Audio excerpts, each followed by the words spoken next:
എല്ലാ കൂട്ടുകാർക്കും ഗുരുദേവ നാമത്തിൽ നമസ്കാരം. ശ്രീ സിപ്പി പള്ളിപ്പുറത്തിൻ്റെ ഉണ്ണികൾക്ക് 108 ഗുരുദേവ കഥകൾ എന്ന ബാലസാഹിത്യ രചനയിൽ നിന്നും കുട്ടിച്ചാത്തന് ഒരു തിരുവെഴുത്ത്. ചാത്തനേറും പ്രേതബാധകളുമൊക്കെ അക്കാലത്ത് പരക്കെ വിശ്വസിക്കപ്പെട്ടിരുന്നു.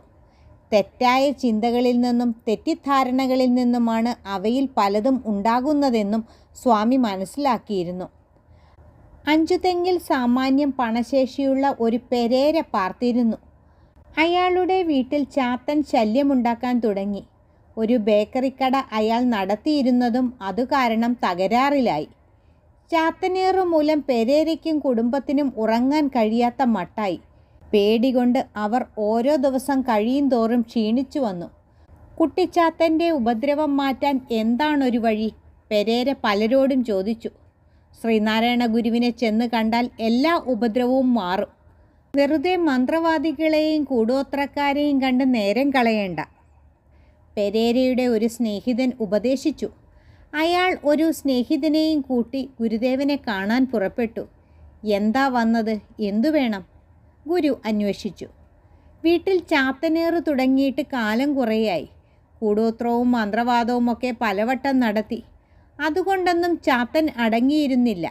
പെരേര ഗുരുദേവൻ്റെ മുന്നിൽ തൻ്റെ സങ്കടമുണർത്തിച്ചു. ഇനി എന്തു വേണമെന്നാണ് പറയുന്നത്? ഗുരുദേവൻ ചോദിച്ചു. എങ്ങനെയെങ്കിലും സ്വാമി ഞങ്ങളെ ഈ ഭയങ്കരൻ്റെ കയ്യിൽ നിന്ന് രക്ഷിക്കണം, അയാൾ അപേക്ഷിച്ചു. ഒരു കാര്യം ചെയ്യാം, കുട്ടിച്ചാത്തന് നാം ഒരു കത്ത് തരാം. അത് കൊണ്ടുപോയി ഉറക്കെ വായിച്ചാൽ തൽക്കാലം ചാത്തൻ അടങ്ങിക്കൊള്ളും, ഗുരുദേവൻ പറഞ്ഞു.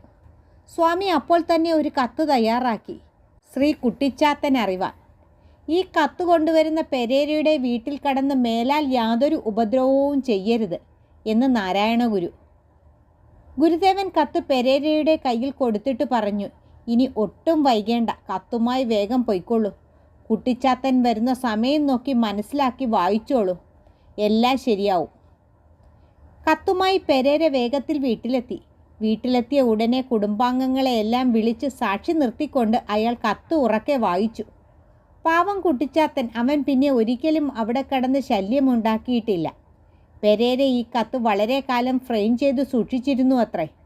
ഗുരുദേവൻ്റെ കത്തുകൾ പോലും ദേവതകൾ ആദരപൂർവ്വം സ്വീകരിച്ചിരുന്നു എന്നാണ് ഈ സംഭവം സൂചിപ്പിക്കുന്നത്. നന്ദി, നമസ്കാരം.